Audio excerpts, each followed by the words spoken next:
오늘 본문의 내용을 읽으시면서 아마 구약의 성경을 통으로 읽는 느낌을 여러분이 받으셨을 겁니다.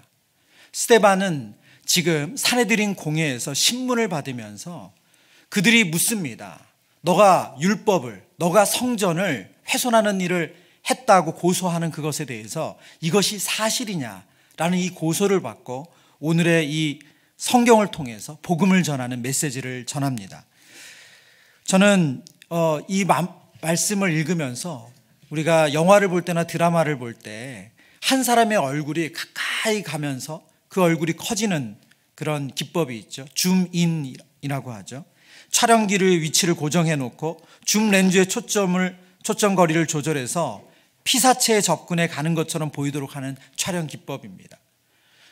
꼭 산헤드린 공회 그 의자에 앉아 있는 이 스데반에게 카메라가 점점 다가와서 그의 얼굴이 화면에 꽉 차고 그리고 그의 입술을 통해서 성경에서 말씀하시는 그 복음을 또박또박 전해지는 것이 오늘 본문을 통해서 그렇게 느껴집니다.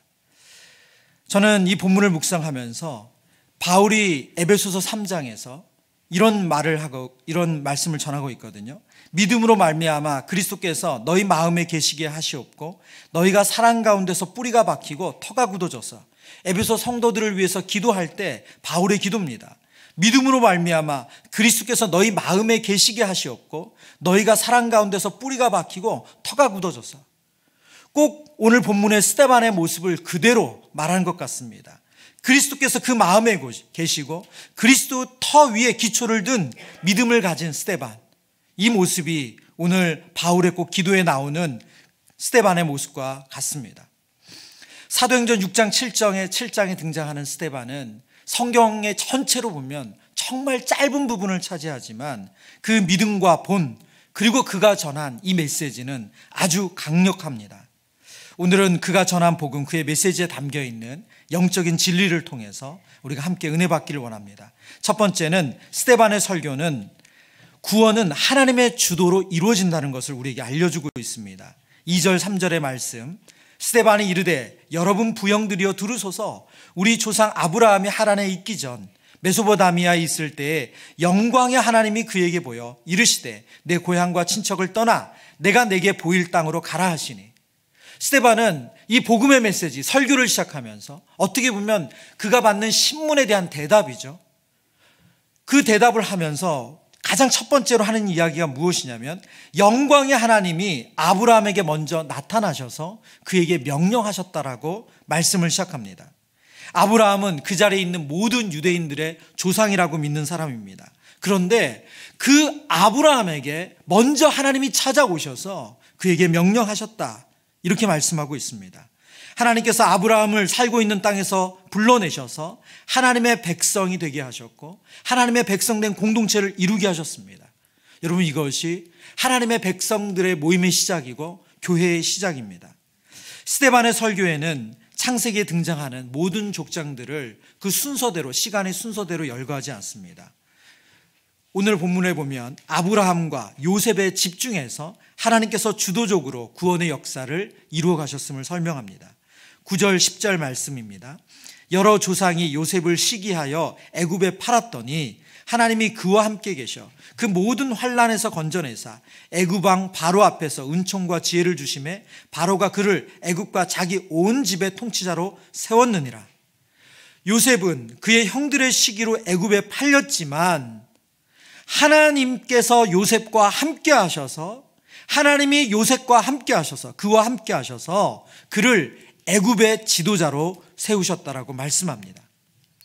성경을 보면 이스라엘 백성들이 애굽에 있는 그 기간은 꼭 미숙아인 아이가 태어나면 2kg가 안 되는 아주 몸무게가 정말 표준에 미달하는 미숙아가 태어나면 인큐베이터에 넣죠. 그래서 인큐베이터에서 아이가 더 건강해지고 성숙해진 다음에 부모의 품에 안길 수 있습니다. 꼭 애굽은 이스라엘 백성들에게 인큐베이터 같습니다.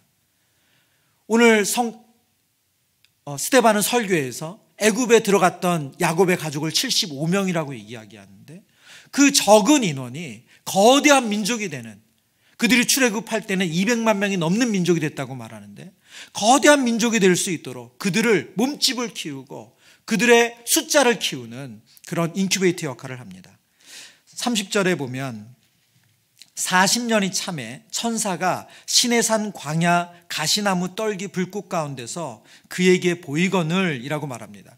이것은 요셉까지 이야기한 다음에 스데반은 모세로 건너뛰거든요. 출애굽부터의 내용을 이야기합니다. 그런데 오늘 본문에 보면 이제 스데반은 모세에 대해서 설명할 때 40으로 3번 나눠서 설명을 하죠. 그래서 첫 번째 40년은 이스라엘 백성을 자신의 힘으로 구원하고자 했던 모세에 대해서 이야기하고, 그 다음에 미디안으로 도망한 후에 목동으로 40년을 지내다가 가시나무 떨기에서 부름을 받는 그런 모세를 보여줍니다. 그리고 마지막 모습은 광야에서 이스라엘 백성들을 하나님의 말씀으로 인도하며 이끌고 있는 모세가 그들에게 배척당하는 모습을 오늘 스데반의 설교에서 등장시킵니다. 근데 이 본문에 보면 30절에 40년이 참에라고 말합니다. 이 차다라는 단어는 플레로우라는 단어인데 이루어지다, 성취되다, 그리고 충만하다는 뜻입니다.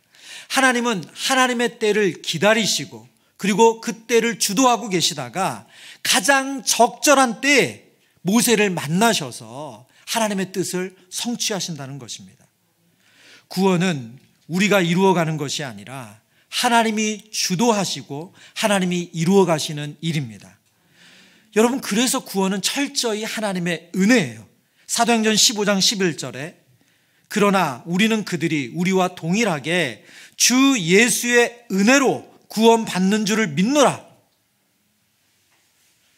이방인을 선교하면서 예루살렘에 모여서 사도들과 제자들이 구원은 하나님의 은혜라는 것을 확인하는 사건을 기록한 말씀입니다. 구원은 예수 그리스도의 은혜로 주어진 것입니다. 이 구원의 원리는 구약이나 신약이나 동일합니다. 혈통, 신분, 공로가 구원을 결정하는 것이 아니라 하나님의 주권적인 은혜가 구원을 결정한다는 것입니다. 오늘 이 스데반의 설교에 보면 스데반의 이 설교를 통해서 그가 고소받았던 내용 중에 하나가 율법을 훼손시킨다는 거예요. 율법을 없애려고 한다는 거예요. 그러나 스데반은 유대인들이 고소할 율법을 무시하는 사람이 아니라 족장 시대부터 모세, 그리고 모세와 다윗, 그리고 솔로몬으로 이어지는 성경에 이 하나님의 말씀이 관통되고 전해지는 이 내용을 그대로 전하면서 모세가 그들에게 전하여준 율법을 철저히 지키는 사람임을 증명합니다. 도리어 그 율법을 어기며 하나님의 뜻을 거슬렀던 사람들은 스데반이나 그리고 예수를 믿는 사람들이 아니라 바로 유대인들의 조상이었음을 말합니다. 구원이 철저히 하나님이 주도하시는 주권적인 은혜라는 것을 우리가 인정할 때, 그럼 우리가 하나님 앞에 가져야 될 태도는 무엇입니까? 성경은 그것을 겸손이라고 말합니다. 하나님의 자녀가 되는데 우리의 지분은 제로입니다. 하나도 없어요. 내가 봉사를 해서, 내가 하나님께 무엇을 드려서, 내가 그때 무엇을 포기해서, 여러분, 그것은 우리가 하나님 자녀 되는데 어떤 지분도 되지 않습니다. 또한 우리가 하나님의 주권적인 구원이 하나님의 주권적인 은혜라는 것을 기억할 때 우리는 하나님께서 이루어 가실 구원에 대해서 기대하게 됩니다. 구약의 성도들에게 주신 메시지가 예수 그리스도를 통해서 신약의 성도들에게는 성취가 되었습니다. 지금 오늘 스데반은 하나님께서 아브라함과 이삭과 야곱과 요셉에게, 모세에게 주셨던 그 메시지가 예수 그리스도를 통해서 성취되었다는 것을 설교를 통해서 알려주고 있어요. 그렇다고 한다면 그 구원을 주도적으로, 주권적으로 이루시는 그 하나님의 은혜가 그리스도를 통해서 이루어졌다면 신약의 성도인 우리들에게는 어떤 소망이 있습니까? 하나님께서 예수 그리스도의 재림을 통해서 우리에게 약속하신 그 은혜가 반드시 이루어진다는 소망을 주시는 줄 믿습니다. 우리가 할 일은 이 구원을 주도하시는 하나님께 우리의 인생의 운전대를 맡기는 거예요. 저희 교회가 올해부터 1:1 양육을 시작하는데 1:1 양육을 상징하는 그림이 있어요. 그게 뭐냐면 배에서 조타수가 움직이는 키입니다. 키. 배의 방향을 결정하는 키. 그 키 그림이 1:1 양육을 상징하는 그림이에요. 이 키 그림 안에 1:1 양육의 요소를 적어서 설명을 해드립니다. 그러면 여러분, 왜 1:1 양육에서 그 키 그림을 상징의 그림으로 쓰는가? 그것은 바로 하나님 앞에 우리가 그리스도의 제자로, 그리고 하나님의 자녀로 산다는 것은 인생의 키를 하나님께 맡겨드린다는 거예요. 내 인생의 키를 내 마음대로 움직이는 것이 아니라 하나님이 주도하시도록, 하나님이 움직이시도록 내어드린다는 의미입니다. 스데반의 설교를 통해서 주시는 두 번째 영적인 원리는, 구원은 사단의 방해와 인간의 불순종을 이기고 우리에게 임한다는 내용입니다. 하나님께서 주도적으로 그리고 주권적으로 구원의 은혜를 베푸신다고 말씀을 드렸습니다. 그런데 오늘 스데반이 전한 설교의 내용, 이 성경의 내용을 보면 하나님의 구원 역사가 일사천리로 막힘없이 쭉 흘러가는 것이 아니라 중간중간 방해를 받고, 그리고 사람들의 불순종으로 막히는 일이 생기는 것을 성경은 우리에게 보여주고 있습니다. 9절 말씀, 여러 조상이 요셉을 시기하여 애굽에 팔았더니 하나님이 그와 함께 계셔. 이 창세기 37장의 요셉의 형들의 내용에 대해서 스데반은 설교를 통해서 그들의 행동이 잘못됐다라고 설명하고 있습니다. 여러분, 만약 형들이 요셉을 미워했기 때문에 요셉이 애굽에 갈 수 있었다라고 우리가 생각한다면, 여러분, 그것을 우리가 하나님을 정말 제한적으로 생각하는 거예요. 하나님은 그 방법 아니고서는 요셉을 애굽으로 못 보내는 분으로 생각하는 겁니다. 하나님은 이런 부정적인 일이 생기지 않아도 능히 요셉을 애굽으로 보낼 수 있는 분이십니다.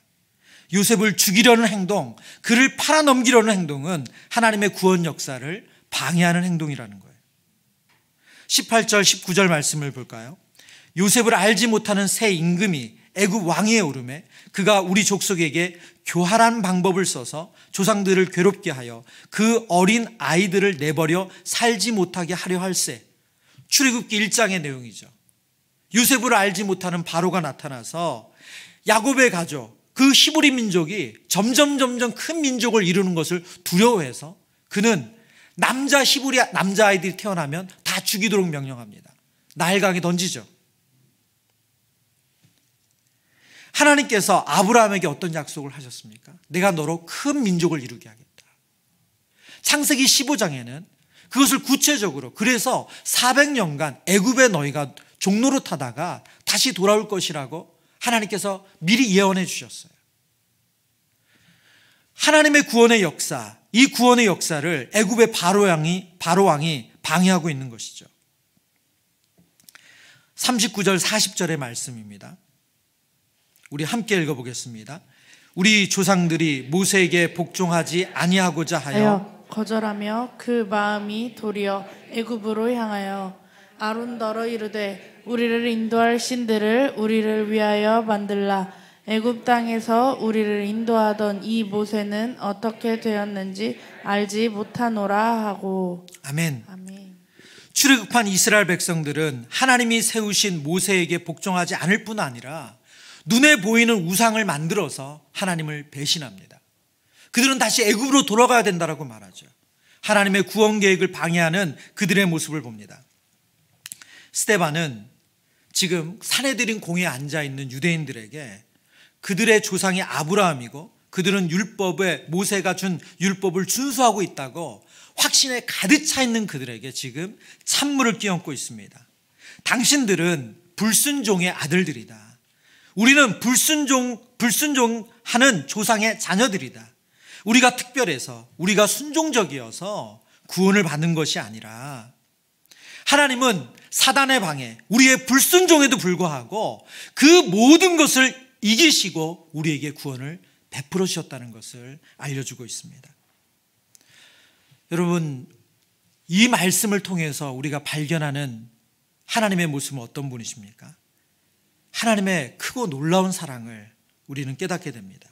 에베소서 2장 3절에서 4절 말씀, 전에는 우리도 다 그 가운데서 우리 육체의 욕심을 따라 지내며 육체와 마음이 원하는 것을 하여 다른 이들과 같이 본질상 진노의 자녀이었더니 긍휼이 풍성하신 하나님이 우리를 사랑하신 그 큰 사랑을 인하여 바울은 구원받기 이전의 우리의 상태를 불순종의 아들들이고 본질상 진노의 자녀라고 말합니다. 그런 우리에게 하나님은 긍휼로 크신 사랑으로 우리를 불쌍히 여겨주셨습니다. 여러분, 지금 스데반이 사내들인 공회에 앉아있는 유대인들에게, 종교 지도자들에게 그들의 조상의 죄를 말하면서 지금 왜 이렇게 메시지를 전하고 있습니까? 그 조상들이 범한 죄, 그 불순종을 반복하지 말라는 거예요. 우리의 모습을 보면 그 조상들의 모습을 본받을 수 있는 모습이기 때문에 그 조상들이 범한 잘못들, 광야에서 그들이 모세에게 범한 그 잘못들, 그걸 반복하지 말라는 겁니다. 그래서 51절에 아주 강력하게 이렇게 말합니다. 우리 같이 읽어보겠습니다. 목이 곧고 마음과 귀에 할례를 받지 못한 사람들아, 너희도 너희 조상과 같이 항상 성령을 거스르는도다. 하나님의 말씀을 통해서 쭉 그들의 모습을 보게 했다가 맨 마지막에는 아주 결정적으로 그들에게 아주 정확하게 얘기합니다. 목이 곧고 마음과 귀에 할례를 받지 못한 사람들아. 이 목이 곧다라는 표현은 출애굽기와 신명기서에서 모세가 이스라엘 백성들의 불순종하는 모습, 그들의 악한 모습을 책망할 때 썼던 표현입니다. 목이 곧다. 너희 조상과 같이 항상 성령을 거스르는도다. 너희 조상과 같이 항상 하나님의 말씀에 불순종한다는 거예요. 이것은 스데반이 지금 사내들인 공회에 앉아있는 유대인들의 그 현실, 그 영적인 모습을 직면시키는 말씀입니다. 그들이 그렇게도 존경하는 모세가 출애굽기와 신명기 말씀을 통해서 이스라엘 백성들의 불순종을 책망했던 그 표현을 그대로 인용하면서 다시 그 길로 가면 안 된다. 안타까운 마음으로 지금 이 말씀을 전하고 있습니다. 여러분, 제가 오늘 이 아주 긴 본문을 읽으면서 이 본문이 바로 우리에게 주시는 설교로 듣자, 그렇게 읽자고 말씀드렸어요.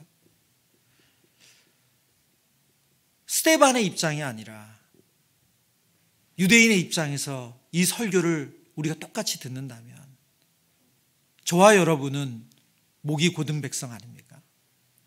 저와 여러분은 그 불순종의 죄를 계속 반복해서 짓는 그런 악한 백성들 아닙니까? 오늘 이 밤에 우리가 기도할 때 하나님께서 그런 우리의 악한 모습, 그런 우리의 정말 하나님 앞에 패역한 모습을 깨닫는 은혜가 있기를 축원합니다. 우리 지난 주일 설교 때도 말씀드렸지만 우리의 기도가 살아나는 것은 회개가 살아날 때입니다. 세 번째, 스데반의 설교는 구원은 의로우신 예수 그리스도를 영접할 때 받는다는 내용을 전하고 있습니다. 52절 53절의 말씀, 너희 조상들이 선지자들 중에 누구를 박해하지 아니하였느냐? 의인이 오시리라고 예고한 자들을 그들이 죽였고 이제 너희는 그 의인을 잡아준 자요 살인한 자가 되나니 너희는 천사가 전한 율법을 받고도 지키지 아니하였도다 하니라. 선지자들이 의인이 오시리라고 예고했다고 말씀합니다. 이 말씀은 사도행전 3장에서 베드로의 설교에서 했던 내용과 거의 같은 맥락인데요. 사도행전 3장에서 베드로는 이렇게 말씀합니다. 누구든지 그 선지자의 말을 듣지 아니하는 자는 백성 중에서 멸망을 받으리라. 신명기 말씀을 인용해서 베드로가 설교하거든요. 근데 베드로의 설교에서는 선지자라고 표현되어 있지만 스데반은 그 선지자라고 표현하지 않고 의인이라고 표현합니다. 그 이유는 무엇인가? 바로 신명기에서 모세가 한 선지자를 보낸다고 할 때 그 한 선지자는 예수 그리스도를 말하는데, 메시아를 말하는데, 그분은 무죄한데 죄가 없는데 너희들이 그 무죄한 의인이신 예수 그리스도를 죽였다는 것을 강조하는 것입니다. 누가복음 24장에서 백부장은 십자가에 달리신 예수님의 마지막 모습과 그 행동을 보면서 이 사람은 의인이었도다 라고 고백을 하죠. 그러나 모세의 율법을 받고도 준수하지 않았던 유대인들은 의인이신 예수 그리스도를 죽였습니다. 앞서 설명드린 것처럼 왜 스데반은 그들 앞에서 대놓고 직접적으로 너희가 살인자다, 너희가 의인이신 예수 그리스도를 죽였다, 이 메시지를 전하는 것입니까? 그들을 심판하기 위해서 그런 건가요? 아니요. 여러분, 베드로의 이 설교는 그들을 구원하고자 합니다. 여전히 그 악한 길에서 벗어나지 못하는 그들을 살리고자 합니다. 그러나 유대인들은 여기서 멈추지 않았습니다. 그들은 그들의 죄를 더했죠. 그래서 말씀을 전하는 스데반을 성 밖으로 끌고 가서 돌로 쳐서 죽입니다.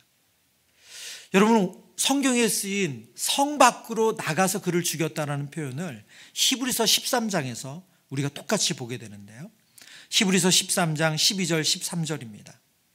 그러므로 예수도 자기 피로써 백성을 거룩하게 하려고 성문 밖에서 고난을 받으셨느니라. 그런즉 우리도 그 치욕을 짊어지고 영문 밖으로 그에게 나아가자. 예수님의 죽음을 표현하면서 성경은 의도적으로 성문 밖으로, 영문 밖으로라는 표현을 쓰고 있습니다. 오늘 스데반이 성문 밖으로 끌어내어져서 돌에 맞아 죽은 것, 바로 예수님의 죽음을 그대로 카피하고 있음을 오늘 성경이 보여줍니다. 스데반이 순교를 통해서 유대인들에게 전하고자 한 것은 바로 생명의 복음이신 예수 그리스도입니다. 저와 여러분의 삶의 목적도 동일하기를 축원합니다. 오늘 스데반의 삶과 또 스데반이 전한 이 복음의 메시지를 묵상하면서 한 인물이 떠올랐습니다. 여러분도 아시는 분들이 꽤 많으실 거라고 생각합니다. 짐 엘리엇 선교사입니다. 짐 엘리엇 선교사. 1927년 10월 8일에 미국의 오리건주 포틀랜드에서 태어난 분인데요. 이분이 우리에게 어떻게 알려졌냐면 짐 엘리엇 선교사의 부인이신 엘리자베스 엘리엇이 남편이 순교한 이후에 전능자의 그늘이라는 책을 썼어요. 그가 짐 엘리엇 선교사의 일기와 편지를 편집한 책입니다. 그 책을 통해서 우리에게 그분의 삶이 전해졌습니다. 그분에 대해서 조금 더 얘기하면, 이분은 1927년 10월에 태어나서 침례교 우리 가정에서 자랐거든요. 그리고 나서 시카고에 있는 복음주의 학교인 휘튼 대학교에 입학을 합니다. 그리고 대학을 다니는 동안 선교에 대한 부르심에 대해서 그가 그걸 받아들이고 준비를 합니다. 졸업하자마자 SIL이라는 선교 훈련을 받고 나서 1952년 봄에 에콰도르 선교를 떠납니다. 그리고 그는 와오란이라는 부족의 복음을 전하기 위해서 현지 언어와 풍습을 익히고 그리고 선교 활동을 같이 할 친구들을 모집합니다. 그리고 이 짐 엘리엇과 4명, 네이트 세인트, 피트 플레밍, 로저 유드리언, 에드 맥컬리라는 4명의 친구와 함께 와오라니 부족을 직접 접촉하기 위해서 1956년 1월 8일에 그들을 만납니다. 그런데 이 에콰도르의 이 부족, 와오라니 부족은 백인들에 대해서 아주 적대적인 감정을 가지고 있었어요. 그래서 접촉을 시도하는 그때에 바로 그날 이 4사람이 거기서 다 죽임을 당해요. 그때 나이가 29입니다. 남편이 선교에서 이렇게 죽임을 당했죠. 그리고 나서 2년이 지난 후에, 남편이 순교한 지 2년 후에 아내 엘리자베스 엘리엇이 딸 벨러리를 데리고 이 부족을 다시 찾아가게 됩니다. 그리고 그들에게 이제 복음을 전하죠. 이 스토리가 창끝이라는 영화로 만들어져서 많은 분들에게 또 보여지기도 했습니다. 근데 제가 그 영화의 스토리를 검색해서 보다가 그 창끝에서 이 엘리자베스 엘리엇이 그 복음을 다시 전하러 그 부족에 들어갔을 때 그 부족 중에 한 사람이 왜 당신들은 우리에게 이렇게 복음을 전하냐? 왜 이렇게 우리에게 좋은 일을 하냐? 그래서 많은 구호와 그런 것들을 했는데 왜 그렇게 하냐? 라고 이제 묻는 사람이 나와요. 근데 그 사람이 누구였냐면 바로 남편 짐 엘리엇을 독창으로 죽였던 남자예요. 근데 그분이 그 부족의 나중에 목사가 돼요. 그 영화의 한 대목에 이런 대사가 있습니다. 절대 잃어버릴 수 없는 것을 얻기 위해 지킬 수 없는 것을 버리는 자는 결코 어리석은 자가 아니다. 절대 잃어버릴 수 없는 것을 얻기 위해 지킬 수 없는 것을 버리는 자는 결코 어리석은 자가 아니다. 무슨 말입니까? 바로 복음의 가치를 높이는 말이고 우리의 생명을 우리 스스로 지킬 수 없음을 말하는 거죠. 여러분, 저는 스데반의 말씀을 묵상하는데 똑같이 그런 삶을 살았던 짐 엘리엇이 떠오르더라고요. 여러분, 오늘 우리가 선교지로 가서 에콰도르로 가서 혹은 다른 어떤 오지로 가서 복음을 전하지 않아도 오늘 이 땅에서 우리가 이런 선교적 삶을 살 수 있습니다. 똑같이 스데반이 걸었던 그 길을 살 수 있습니다. 제가 한 15, 16년 전으로 기억나요. 제가 잡지사에서 근무할 때가 있어요. 목사님들이 보시던 우리 월간 목회라는 잡지를 만들 때가 있었는데 그때 제가 그 주기철 목사님의 아드님을 인터뷰한 적이 있어요. 순교자의 자녀죠. 그 아드님, 장로님을 이제 인터뷰를 했어요. 또 인터뷰 끝에 이제 순교에 대한 이야기를 하게 되잖아요. 그래서 제가 그 장로님께 물었어요. 장로님, 그러면 지금은 우리가 이렇게 박해받고 우리나라가 이렇게 박해받고 고통받는 시대가 아닌데 순교가 뭐라고 생각하세요? 그 장로님이 하시는 말이 오늘날 순교는 자기 부인이라는 거예요. 오늘날 순교는 자기 부인이라. 나 자신에 대해서 끊임없이 아니오라고 말하는 거래요. 내가 더 누릴 수 있지만 누리지 않고 나에게 더 편안한 길이 있지만 그 길에 대해서 아니오라고 말하는 거. 그것이 순교다. 그 말씀이 시간이 이렇게 훌쩍 지난 다음에도 잊혀지지가 않습니다. 여러분, 우리가 에콰도르의 부족으로 가지 않아도 선교적인 삶, 순교적인 삶을 살아낼 수 있습니다. 말씀을 정리합니다. 오늘 스데반의 설교는 구원은 하나님의 주도로 이루어진다는 것을 우리에게 다시 한번 깨닫게 합니다. 그래서 우리는 하나님 앞에 겸손할 수밖에 없습니다. 구원은 사단의 방해와 인간의 불순종을 이기고 우리에게 임한다는 것을 확인시켜 줍니다. 그리고 구원은 의로우신 예수 그리스도를 영접할 때 받는다는 것을 우리에게 알려줍니다. 하나님 앞에서 이 복음을 먼저 받은 우리, 그리고 이 복음을 전할 사명을 받은 우리임을 깨닫는 복된 우리 사랑하는 성도님 되시길 축원합니다.